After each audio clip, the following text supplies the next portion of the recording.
नमस्कार। स्वागत है आपका न्यूज़ एक्सप्रेस में, जहां हम लाते हैं बिहार की हर बड़ी और भरोसेमंद खबर, वो भी सिर्फ 20 मिनट में। खबरों से पहले आप कमेंट में ज़रूर लिखिए कि आप बिहार के किस जिले और किस गांव से हमें देख रहे हैं, और साथ ही बताइए कि आपके इलाके की सबसे बड़ी समस्या क्या है। बिहार में 26 से 28 मार्च तक बदलेगा मौसम। बारिश और गरज के साथ हवा चलेगी। राज्य में मौसम का मिजाज लगातार बदल रहा है। मौसम विज्ञान केंद्र पटना ने बताया कि 26 से 28 मार्च तक बिहार के अलग अलग हिस्सों में मेघ गर्जन के साथ छिटपुट वर्षा होगी। इस दौरान उत्तरी और दक्षिणी भागों में 40 किलोमीटर प्रति घंटा की रफ्तार से हवा चलने की संभावना है। बादल छाए रहने के कारण तापमान में 2 से 4 डिग्री की वृद्धि दर्ज की जा सकती है। मार्च में लगातार सक्रिय पश्चिमी विक्षोभ के कारण मौसम स्थिर नहीं हो पा रहा है। मंगलवार को पटना में धूप छांव की स्थिति रही और राजधानी में 30 किलोमीटर प्रति घंटा की रफ्तार से हवा चली। कैमूर में सर्वाधिक 35.7 डिग्री तापमान दर्ज हुआ। बीते 24 घंटों में भभुआ और डुमरांव में हल्की वर्षा भी हुई। मौसम विभाग ने कहा कि न्यूनतम तापमान में खास बदलाव नहीं होगा, लेकिन अगले 3 दिनों तक उतार चढ़ाव जारी रहेगा। पीएम सूर्य घर योजना, हर जिले में बनेगा मॉडल सौर गांव, सब्सिडी और लोन की सुविधा। मुख्य सचिव प्रत्यय अमृत ने मंगलवार को पीएम सूर्य घर योजना की समीक्षा बैठक की। इसमें जिलों के डीएम, एसपी, ऊर्जा विभाग के सचिव और प्रमुख बैंकों के प्रतिनिधि शामिल हुए। बैठक में तय हुआ कि हर जिले में एक मॉडल सौर गांव विकसित किया जाएगा, जिसे 1 करोड़ रुपए की केंद्रीय सहायता मिलेगी। योजना के तहत वित्तीय वर्ष 2026 से 27 तक 4.82 लाख घरों में रूफटॉप सोलर लगाने का लक्ष्य है। 1 किलोवाट पर 30,000, 2 किलोवाट पर 60,000 और 3 किलोवाट या उससे अधिक पर अधिकतम 78,000 रुपये तक की सब्सिडी दी जाएगी। साथ ही 6% ब्याज दर पर बैंक ऋण भी मिलेगा।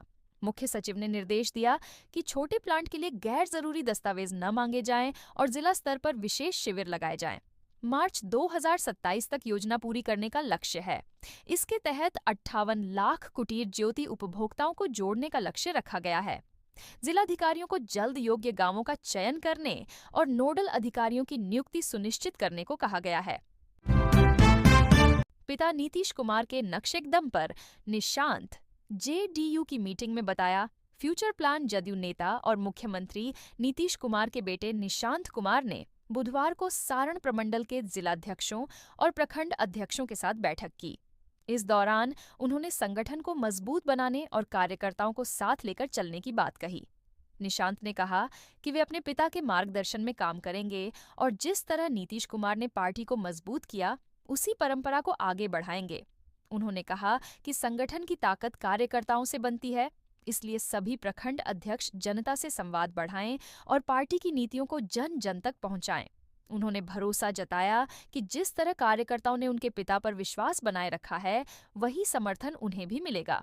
निशांत ने कहा कि पिछले 20 वर्षों में नीतीश कुमार द्वारा किए गए कार्यों और उपलब्धियों को बुकलेट के माध्यम से घर घर तक पहुंचाया जाए। बैठक में जदयू प्रदेश अध्यक्ष उमेश सिंह कुशवाहा, विधान पार्षद ललन कुमार सर्राफ, संजय कुमार सिंह, अनिल कुमार, वासुदेव कुशवाहा और जिलाध्यक्षों समेत कई नेता मौजूद रहे। ईरान के खिलाफ अमेरिका का साथ दे रहा सऊदी अरब। क्राउन प्रिंस ने ट्रंप को दिया समर्थन। अमेरिका, इजरायल और ईरान के बीच युद्ध का 26वां दिन है। इस बीच सऊदी अरब भी अमेरिका का समर्थन करने के लिए सामने आया है। न्यूयॉर्क टाइम्स की रिपोर्ट के अनुसार अमेरिकी राष्ट्रपति डोनाल्ड ट्रंप ने दावा किया कि सऊदी अरब के क्राउन प्रिंस मोहम्मद बिन सलमान ईरान के खिलाफ अमेरिका का साथ दे रहे हैं। ओवल ऑफिस में पत्रकारों से बातचीत के दौरान ट्रंप ने कहा कि क्राउन प्रिंस एक योद्धा हैं और हमारे साथ मिलकर लड़ रहे हैं। रिपोर्ट में दावा किया गया कि सऊदी प्रिंस का मानना है कि यूएस इजरायल का सैन्य अभियान मध्य पूर्व को फिर से बनाने का ऐतिहासिक मौका है और ईरान के कट्टरपंथी शासन को खत्म करने के लिए निर्णायक अभियान जरूरी है। क्राउन प्रिंस ने ट्रंप से कहा कि ईरान खाड़ी क्षेत्र के लिए लंबे समय का खतरा है और इसे केवल सरकार बदलकर ही खत्म किया जा सकता है। इस बयान से युद्ध की दिशा और अधिक गंभीर होती दिख रही है। ईरान को मनाने में जुटे तुर्की और पाकिस्तान। ट्रंप का शांति संदेश और 15 सूत्रीय प्रस्ताव। अमेरिका, इजरायल और ईरान के बीच चल रहे युद्ध को 4 हफ्ते पूरे हो गए हैं। इस दौरान अमेरिका ने युद्ध रोकने की कोशिशें तेज कर दी हैं। रॉयटर्स की रिपोर्ट के अनुसार पाकिस्तान और तुर्की अमेरिका और ईरान के बीच बातचीत की कड़ी बने हुए हैं। पाकिस्तान ने अमेरिका की तरफ से ईरान को प्रस्ताव सौंपा है, जिसमें बातचीत के लिए पाकिस्तान या तुर्की को जगह चुनने का सुझाव दिया गया है। वरिष्ठ ईरानी अधिकारी ने बताया कि तेहरान कूटनीतिक प्रस्तावों पर विचार कर सकता है, भले ही सार्वजनिक तौर पर वह बातचीत से इनकार करता रहा है। तुर्की ने भी युद्ध खत्म करने में मदद की है और बातचीत के लिए अपने देश को जगह के तौर पर प्रस्तावित किया है। डोनाल्ड ट्रंप ने दावा किया कि अमेरिका ने ईरान को 15 सूत्रीय प्रस्ताव भेजा है और दोनों देशों के बीच बातचीत जारी है। हालांकि ईरान ने ट्रंप के दावों को खारिज किया था, लेकिन अब संकेत मिल रहे हैं कि पाकिस्तान और तुर्की के जरिए संवाद की कोशिशें चल रही हैं। भागलपुर में 27 मार्च से बदलेगा मौसम, बादल और बारिश दिलाएंगे राहत। हालिया बारिश के बाद भागलपुर का मौसम फिर बदलने लगा है। मंगलवार को तेज धूप और उमस ने लोगों को गर्मी का एहसास कराया। सुबह से ही चिलचिलाती धूप के कारण सड़कों पर निकलना मुश्किल हो गया और दोपहर तक पसीना छुड़ाने वाली गर्मी रही। मौसम विभाग के अनुसार मंगलवार को अधिकतम तापमान 32.5 डिग्री सेल्सियस और न्यूनतम 19.6 डिग्री सेल्सियस दर्ज किया गया। हवा की गति लगभग शून्य रही, जिससे वातावरण स्थिर बना रहा और धूप का असर और तीखा महसूस हुआ। भारत मौसम विज्ञान विभाग ने बताया कि 25 मार्च से मौसम में बदलाव शुरू होगा। आसमान में बादलों की आवाजाही दिखेगी। 27 और 28 मार्च को जिले के कुछ स्थानों पर गरज चमक के साथ बिजली गिरने और हल्की बारिश की संभावना है। इस दौरान 30 से 40 किलोमीटर प्रति घंटे की रफ्तार से हवा चल सकती है। किसानों और आम लोगों के लिए यह उतार चढ़ाव असर डाल सकता है। लगातार बढ़ती गर्मी फसलों को नुकसान पहुंचा सकती है, जबकि संभावित बारिश राहत देगी। विशेषज्ञों ने किसानों को सलाह दी है कि वे मौसम पूर्वानुमान को ध्यान में रखते हुए खेतों में सावधानी बरतें। एक तरफा प्यार में शिक्षिका को गोली, आरोपी राजा ने किया खुलासा। मुशहरी थाना क्षेत्र में शिक्षिका कोमल की हत्या के मामले में आरोपी राजा कुमार को पुलिस ने सोमवार देर रात उसके घर मतलपुर से गिरफ्तार कर लिया। पकड़े जाने के बाद उसने स्वीकार किया कि वह कोमल से एक तरफा प्यार करता था और जब उसे लगा कि उसकी भावनाओं को समझा नहीं गया तो उसने हत्या कर दी। राजा ने कहा कि उसके मन में यह भावना आई कि जब मेरी नहीं तो किसी की नहीं होने दूंगा। गौरतलब है कि 25 नवंबर 2025 को तरौरा पुल पर शिक्षिका कोमल की गोली मारकर हत्या कर दी गई थी। पुलिस जांच में बाइक और मोबाइल लोकेशन से राजा पर शक गहरा हुआ। गिरफ्तार करने के बाद उसकी निशानदेही पर हथियार सप्लाई करने वाले संजीवन कुमार को भी पकड़ा गया। राजा पेट्रोल पंप पर काम करता था और घटना से पहले उसने मैनेजर को झूठा बहाना दिया था। डीएसपी मनोज कुमार सिंह ने बताया कि वैज्ञानिक जांच के आधार पर गिरफ्तारी की गई है। मुजफ्फरपुर में नशाखुरानी का पति पत्नी गैंग बेनकाब। 11 साथियों की तलाश तेज। मुजफ्फरपुर रेलवे जंक्शन से पकड़े गए पति पत्नी ने नशाखुरानी गिरोह की परतें खोल दी हैं। ये दंपति ट्रेन में यात्रियों को नशीला पदार्थ खिलाकर बेहोश करता और उनका कीमती सामान लूटता था।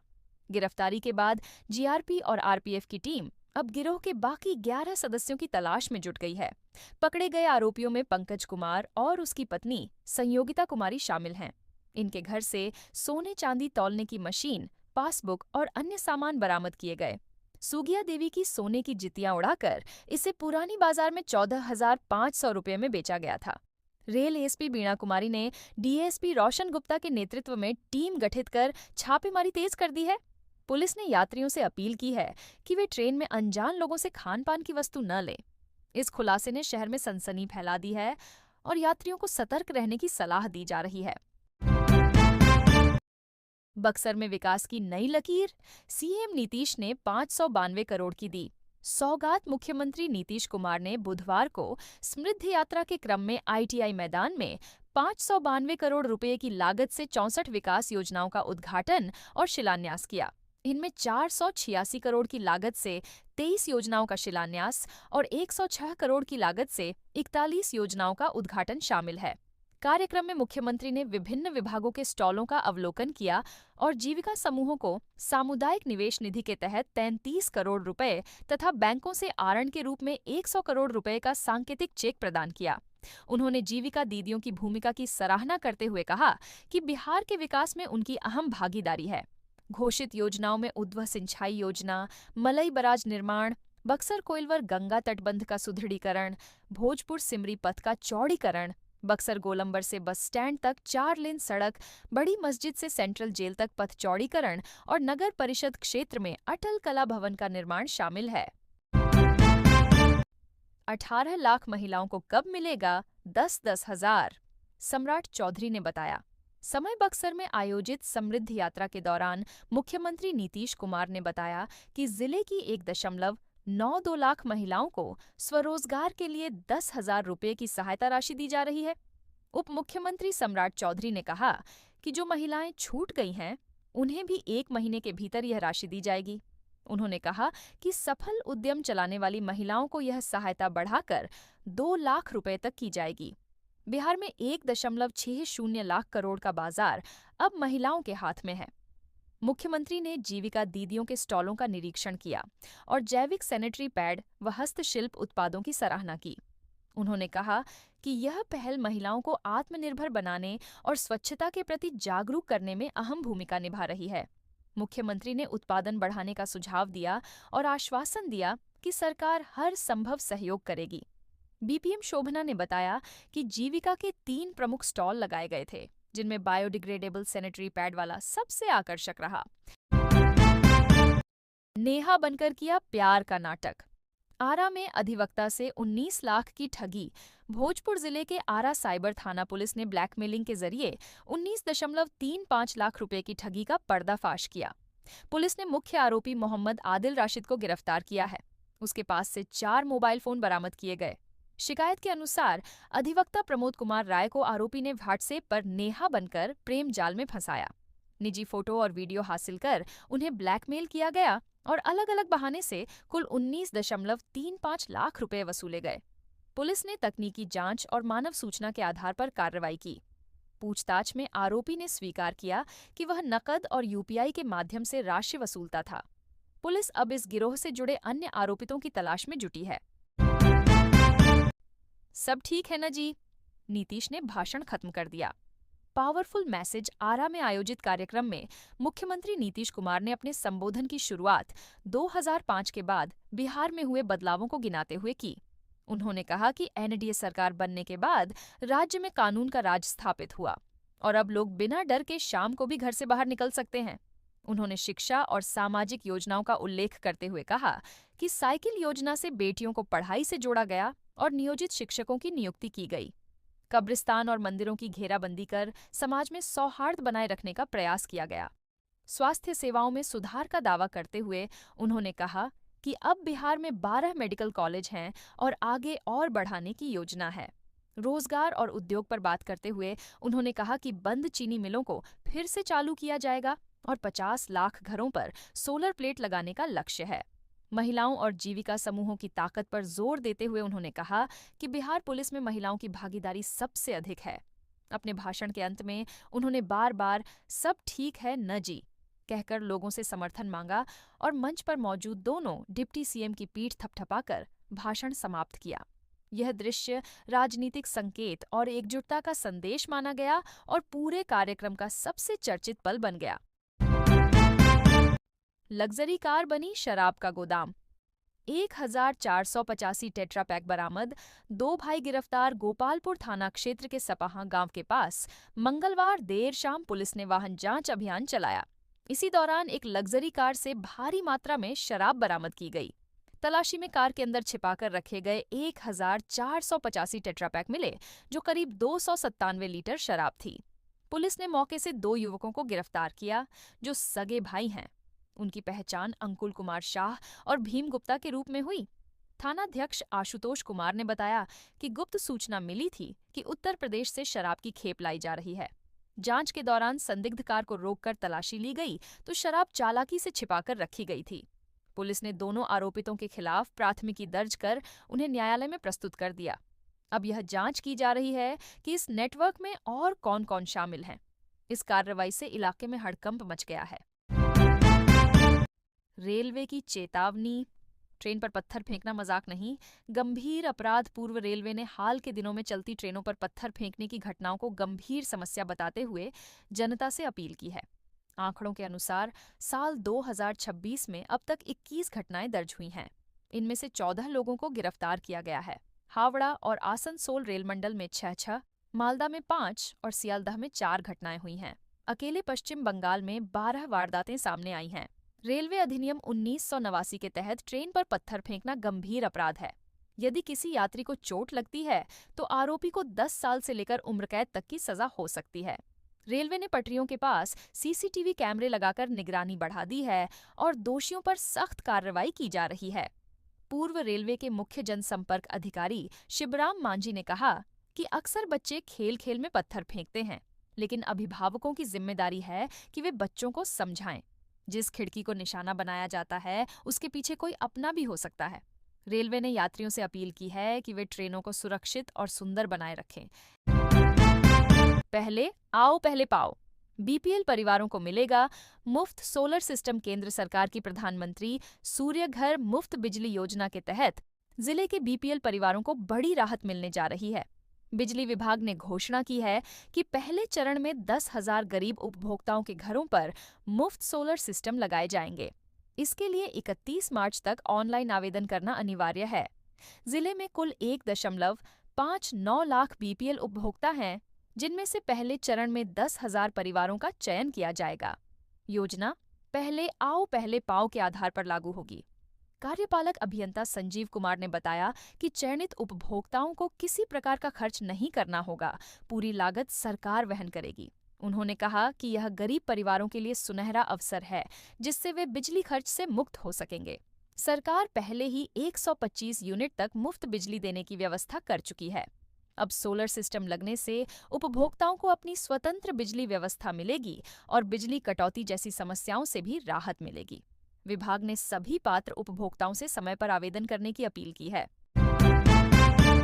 विकसित बिहार के लिए नीतीश ने मांगा सबका साथ। डेहरी में 480 करोड़ की योजनाओं का उपहार। समृद्धि यात्रा के 5वें चरण में मुख्यमंत्री नीतीश कुमार मंगलवार को डेहरी पहुंचे। उन्होंने आईटीआई मैदान में आयोजित कार्यक्रम में 480 करोड़ रुपए की लागत से 308 योजनाओं का उद्घाटन और शिलान्यास किया। मुख्यमंत्री ने सोन नदी में निर्मित हो रहे इंटेक वेल और वाटर ट्रीटमेंट प्लांट का निरीक्षण किया। उन्होंने कार्य की गुणवत्ता और गति का जायजा लिया और इसे समय सीमा के भीतर पूरा करने का निर्देश दिया। एनीकट में 1872 में निर्मित सोन नदी में प्रस्तावित वीर निर्माण स्थल का भी निरीक्षण किया। मुख्यमंत्री ने रिमोट से 179 योजनाओं का उद्घाटन और 129 नई योजनाओं का शिलान्यास किया। इन योजनाओं में पेयजल, सड़क, शिक्षा, स्वास्थ्य और आधारभूत संरचना से जुड़ी परियोजनाएं शामिल हैं। जनसंवाद कार्यक्रम में उन्होंने कहा कि बिहार को विकसित राज्यों की अग्रणी पंक्ति में लाने के लिए सबका साथ जरूरी है। उन्होंने लोगों से हाथ उठाकर संकल्प लेने की अपील की और महिलाओं ने उत्साहपूर्वक समर्थन दिया। बकरी पालन से किसानों को स्थायी आय। डॉक्टर राजेंद्र प्रसाद केंद्रीय कृषि विश्वविद्यालय पूसा में आयोजित 3 दिवसीय किसान मेले में बकरी पालन को लेकर किसानों में खासा उत्साह देखने को मिला। विशेषज्ञों ने बताया कि उन्नत नस्ल की बकरियां सामान्य बकरियों की तुलना में कम समय में तेजी से बढ़ती हैं और दूध व मांस उत्पादन भी बेहतर देती हैं। इनमें रोग प्रतिरोधक क्षमता अधिक होती है, जिससे जोखिम कम और मुनाफा ज्यादा होता है। किसानों को संतुलित आहार, टीकाकरण और रोग नियंत्रण के वैज्ञानिक तरीकों की जानकारी दी गई। बिहार की जलवायु बकरी पालन के लिए अनुकूल है और ब्लैक बंगाल नस्ल अपनी लोकप्रियता के कारण सबसे अधिक अपनाई जाती है। करीब 60 से 65 हजार रुपये के शुरुआती निवेश में 10 बकरियों और 1 बकरे के साथ छोटा फार्म शुरू किया जा सकता है। खर्च निकालने के बाद सालाना 60 से 70 हजार रुपये तक का शुद्ध लाभ संभव है। विशेषज्ञों ने कहा कि यह छोटे और सीमांत किसानों के लिए स्थायी आय का मजबूत साधन बन सकता है। हाजीपुर में उत्पाद विभाग की बड़ी कार्रवाई। ट्रक से 2,430 लीटर अंग्रेजी शराब जब्त। जिले में शराब के विरुद्ध चलाए जा रहे अभियान के तहत उत्पाद विभाग ने मंगलवार को पातेपुर थाना क्षेत्र के डभैच चौक पर छापेमारी कर एक ट्रक से 2,430 लीटर अंग्रेजी शराब जब्त की। जिलाधिकारी वर्षा सिंह के निर्देश पर हुई इस कार्रवाई में एक तस्कर को गिरफ्तार किया गया। गुप्त सूचना के आधार पर टीम ने वाहन जांच अभियान चलाया और संदिग्ध ट्रक को रोककर तलाशी ली। ट्रक में छिपाकर रखी गई शराब बरामद की गई और वाहन को जब्त कर लिया गया। आशंका है कि यह खेप जिले में खपाने के लिए लाई जा रही थी। जिलाधिकारी ने कहा कि शराब के निर्माण, भंडारण, परिवहन और बिक्री के विरुद्ध प्रशासन पूरी तरह सख्त है। तस्करी में संलिप्त किसी को बख्शा नहीं जाएगा। अधिकारियों को नियमित वाहन जांच और छापेमारी का निर्देश दिया गया है। आम लोगों से भी अपील की गई है कि वे शराब से संबंधित सूचना प्रशासन तक पहुंचाएं। नोएडा में आवारा कुत्तों का आतंक। बच्ची और इंजीनियर पर हमला। नोएडा के सेक्टर 117 स्थित श्री कृष्णा अपार्टमेंट में बुधवार को 12 साल की बच्ची को कुत्ते ने काटकर घायल कर दिया। इससे एक दिन पहले सेक्टर 144 में आईटी इंजीनियर पर भी आवारा कुत्ते ने हमला किया था। दोनों घायलों को अस्पताल में इलाज कराया गया। आरडब्ल्यूए पदाधिकारियों ने प्राधिकरण से क्षेत्र में बढ़ते कुत्तों से राहत दिलाने की मांग की है। सोसाइटी के मीडिया प्रभारी अनिल कुमार टिंकू ने बताया कि बच्ची खेल रही थी, तभी कुत्ता आक्रामक होकर हमला कर बैठा। डॉक्टरों ने एंटी रेबीज इंजेक्शन देकर इलाज किया। इंजीनियर ने बताया कि अचानक कुत्ते ने उनके पैर पर हमला किया और लोअर खींचकर घुटने के नीचे काट लिया। स्थानीय लोगों ने उन्हें बचाया और अस्पताल भेजा।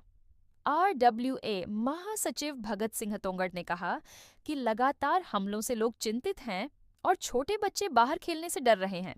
उन्होंने जन स्वास्थ्य विभाग से क्षेत्र में कुत्तों को पकड़ने और स्थायी समाधान की मांग की है।